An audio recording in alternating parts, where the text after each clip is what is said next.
প্রিয় দর্শক শ্রোতা, আসসালামু আলাইকুম এবং অফুরন্ত শুভকামনা সবার জন্যে।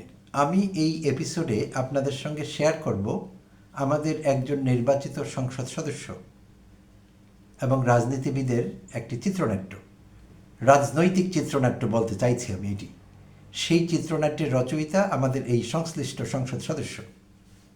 কুমিল্লা 10 আসনের এই সংসদ সদস্য আগেও একবার ভাইরাল হয়েছিলেন ত্রয়োদশ জাতীয় সংসদ নির্বাচনের পরদিন। বৃহস্পতিবার 12 ফেব্রুয়ারি নির্বাচনটি হয়েছিল।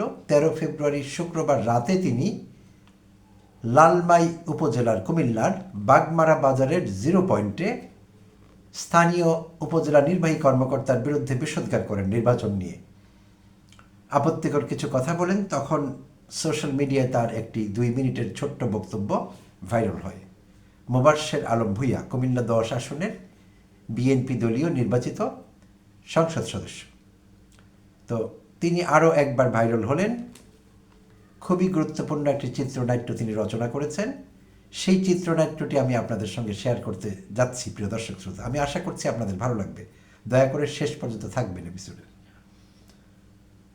তার নাম হলো মোবাশ্বের আলম ভূঁইয়া। কুমিল্লা 10 আসন থেকে তিনি বিএনপি দলীয় নির্বাচিত সংসদ সদস্য। আচ্ছা, লাঙ্গলকোট এবং লালমাই এলাকা। কুমিল্লা 10 হলো, এটার ফিজিক্যাল লোকেশন হলো লাঙ্গলকোট এবং লালমাই, এই দুটো এলাকা নিয়ে কুমিল্লা 10। তো সেখানে আজ বুধবার 25 ফেব্রুয়ারি থেকেই তার এই বক্তব্য, ভিডিও বক্তব্য ভাইরাল হয়েছে। সামাজিক যোগাযোগ মাধ্যমে ভিডিওটি পাওয়া যাচ্ছে। ছোট্ট একটি ভিডিও, শেষ করতে সময় লাগবে না। আমি পুরো স্ক্রিপ্ট আপনাদের জন্য রেডি আছে আমার সামনে, আমি একটু পড়ে শোনাবো। আশা করছি আপনাদের ভালো লাগবে। তো কুমিল্লার আঞ্চলিক ভাষায় বলা বক্তব্য। আমার বাড়ি কিন্তু বৃহত্তর কুমিল্লায়, সো আমার জন্য সেই ভাষাটি বোঝা একটু কঠিন, অত সহজ না। বাট আমি বুঝতে পারবো এবং চেষ্টা করছি আপনাদের জন্য সরল অনুবাদ করতে পারবো। তো খুব মজা হবে, বিশ্বাস করুন। সে শুরু করছি। গতকাল মঙ্গলবার ছিল। মঙ্গলবার দিন তিনি লালমাই উপজেলা পরিষদ মাঠে বিএনপি আয়োজিত ইফতার ও দোয়া মাহফিলে বক্তব্য রাখছিলেন বিএনপি নেতাকর্মীদের উদ্দেশ্যে। তো তার সেই বক্তব্যটি মূলত আমার এই কথিত চিত্রনাট্য। ভাইরাল হওয়া 2 মিনিটের একটি বক্তব্যে এমপি মোবাশ্বের আলম ভূঁইয়াকে বলতে শোনা যায়, আপনাদের কাছে আমি ঋণী, আমার কিছু কিছু মুনাফেকের কাছেও আমি ঋণী আছি। এরা ভোটের দিন কিচ্ছে জানেননি, এরা ভোটের দিন কিচ্ছে জানেননি। এটার মানে হলো এরা ভোটের দিন কি করেছে জানেন নাকি? আচ্ছা, এরা কিন্তু আমার দলের বড় বড় নেতা। এরা জামাতকে অর্থ দিয়েছে, অর্থ নিজের বউ জামাতরে ভোট দিছে। বেশরম, এখন মুখ দেখাইতে আইছে। তুই কচু গাছের লগে ফাঁসি দিয়া মরতে হারচ্ছা? তুমি কি কচু গাছের সঙ্গে ফাঁসি দিয়ে মরতে পারো না? আচ্ছা, তুই বেডি এইটার লগে ঘর করস কেমনে? বেডি মানে এখানে তার স্ত্রীকে বোঝানো হয়েছে, যার উদ্দেশ্যে কথা বলছেন বিএনপির নেতাকর্মীদের উদ্দেশ্যে, যাদের উপর তিনি বিরক্ত, তাদের ওয়াইফদের বলছেন বেডি। সো তুই বেডি এইটার লগে ঘর করছো কেমনে, ঘর করস কেমনে? কয় আই কিতাম, মানে ওরা বলে আমি কি করব এখন। হেতি কথা দিয়ে লাইছে।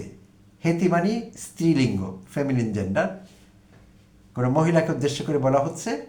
হেতি কথা দিয়ে লাইছে, ও কথা দিয়ে দিয়েছে, প্রমিস করেছে, কমিটমেন্ট করেছে। তয় হেতিরে তালাক দিয়ে দে। এমপি মুবাশ্বের এবার বলছেন নেতাকর্মীদের উদ্দেশ্যে, যাদের ওয়াইফ ভুল করে জামায়াতে ভোট দিয়ে দিয়েছে দাঁড়িপাল্লায়, তাদেরকে তালাক দিয়ে দিতে বলছেন তিনি নেতাকর্মীর উদ্দেশ্যে। আচ্ছা, বক্তব্যে তিনি আরও বলেন, যে জামাইকে সম্মান করে না সে পরিবারকে সম্মান করে না। আমি এর আগে বলছি না, নফল এবাদত করতে হইলেও তো মহিলাদের জামাইয়ের অনুমতি নিতে হয়। আর তুমি ভোট দিয়ে লাইছো 500 টাকার বিনিময়ে, তুমি ভোট দিয়ে ফেলেছ 500 টাকার বিনিময়ে। আচ্ছা, বক্তব্যে এমপি মুবাশ্বের আরও বলেন, আমাগো নেতারা জামাতরে টাকা দিছে, হেতাগো এসিআর আমার কাছে আই গেছে। হেতাগো মানি তাদের, এসিআর মানে অ্যানুয়াল কনফিডেন্সিয়াল রিপোর্ট, বার্ষিক গোপন প্রতিবেদন। হেতাগো এসিআর আমার কাছে আই গেছে মানে আমার কাছে এসে পড়েছে। আচ্ছা, এখন ওনারা কি করে জানেননি? ঢাকা যাই বই থাকে। এখন এরা কি করে জানেন? ঢাকা গিয়ে বসে থাকে, আমার লগে সেলফি তোলে, আমার সাথে সেলফি তোলে। পাপের প্রায়শ্চিত্ত বলে সেলফি দিয়া ওই যাইব। পাপের প্রায়শ্চিত্ত কি সেলফি দিয়ে হয়ে যাবে? আচ্ছা, আমি এমনি দড়ি কই, অঙ্গভঙ্গি করে কথাটি বলছেন। কিয়ারে সিটিং, তুই ভোটের দিন কোনায় আছিলি? কিরে প্রতারক, তুই ভোটের দিন কোথায় ছিলি? অহন কইতে আইসত, এখন কোত্থেকে এসেছিস? হেগুন এলাকায় আই আর নামে বদনাম রটায়, নেতা খারাপ ব্যবহার করে। হেগুন এলাকায় আই আর নামে বদনাম রটায়, এরা এলাকায় এসে আমার নামে বদনাম করে যে নেতা খারাপ ব্যবহার করে। এরকম খারাপ ব্যবহার আমার আজীবন চলবে। বক্তব্যে তিনি বলেন, আপনাদের কারোর সাথে খারাপ ব্যবহার করছিনি। আপনাদের কারোর সাথে কি খারাপ ব্যবহার করেছি? তাইলে কার লগে খারাপ ব্যবহার করি? ওই হেতার লগে, ওদের সাথে খারাপ ব্যবহার করি। যেতে আর কেন্দ্র বেচিলাইছে, যারা আমার কেন্দ্র বিক্রি করে ফেলেছে। আমাদের নাকি প্রার্থী ঠিক নাই, প্রার্থীর দরকার কি? ধানের শীষ থাকলেই তো হইল। এই বদমাইশ এগুলারে চিহ্নিত করছি, আরও করব। মিডিয়া এই বিষয়ে নেতার বক্তব্য নেবার চেষ্টা করেছে, নেতাকে রিচ করতে পারেনি। সুপ্রিয় দর্শক শ্রোতা, এই হলো একজন সংসদ সদস্যের তৈরি চিত্রনাট্য, যেখানে আপনারা সৃজনশীলতার ছাপ লক্ষ্য করেছেন। চমৎকার, অসাধারণ শব্দচয়ন, অভূতপূর্ব বাক্য গঠন, অতুলনীয় ডেলিভারি, চমৎকার সব মিলিয়ে একটি সত্যিকার অর্থে একটি চিত্রনাট্য। এবং কোনো ভালো ফিল্ম ডিরেক্টরের হাতে পড়লে একটি মুভি বা ফিল্ম তৈরি হয়ে যেতে পারে, এতে কোনো সন্দেহ নেই। একটি পলিটিক্যাল ফিল্ম হতে পারে, খুব ভালো মানের। তো এই হলো আমাদের রাজনৈতিক নেতৃবৃন্দ কিংবা আমাদের সংসদ সদস্যদের মান। একবার ভেবে দেখুন, এই হলো তাদের গণতান্ত্রিক মূল্যবোধ, এই হলো গণতান্ত্রিক মানস তাদের। তাদেরই বা দোষ কী? আমাদের প্রচলিত রাজনীতির যে রাজনৈতিক দলগুলো আছে, সেই দলগুলোতে কি কখনো গণতন্ত্রের চর্চা হয়েছে? দলের অভ্যন্তরে কখনো ডেমোক্রেসি শব্দটা উচ্চারিত হয়েছে? সব সময় তো রাজনৈতিক দলগুলোর হাইকমান্ড অনির্বাচিত থেকেছেন, কোনো না কোনোভাবে তারা প্রধান থেকেছেন বছরের পর বছর, যুগের পর যুগ। তাদের এই প্রধানত্ব নিয়ে কখনো প্রশ্ন ওঠেনি।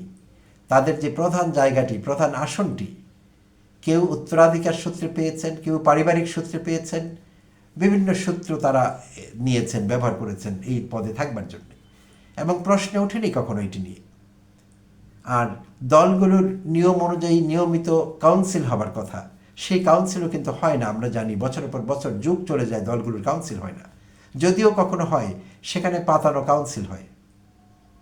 তো সেখানে নানা রকম নাটক আমরা অতীতে অনেক সময় দেখেছি। তো যেই দল তার দলের অভ্যন্তরে গণতন্ত্র চর্চা করে না, নেতা নির্বাচনে গণতন্ত্রের ছিটে ফোটাও নেই। এখানে প্রধান নেতার প্রিয়ভাজন হতে পারলেই হয়ে গেল, যতই অযোগ্যতা থাকুক, যা কিছু থাকুক, প্রধান নেতা যদি পছন্দ করেন, দলের কর্ণধার যদি পছন্দ করেন, বাস তিনি সংসদ সদস্য হবেন, তিনি উপজেলা চেয়ারম্যান হবেন, তিনি অন্য জায়গাগুলোতে গণপ্রতিনিধি হবেন, জনপ্রতিনিধি, কিন্তু আর কোনো যোগ্যতার দরকার নেই। তো তার মানে একজন ব্যক্তি দলগুলোকে নিয়ন্ত্রণ করেছে যুগ যুগ ধরে প্রচলিত রাজনীতিতে।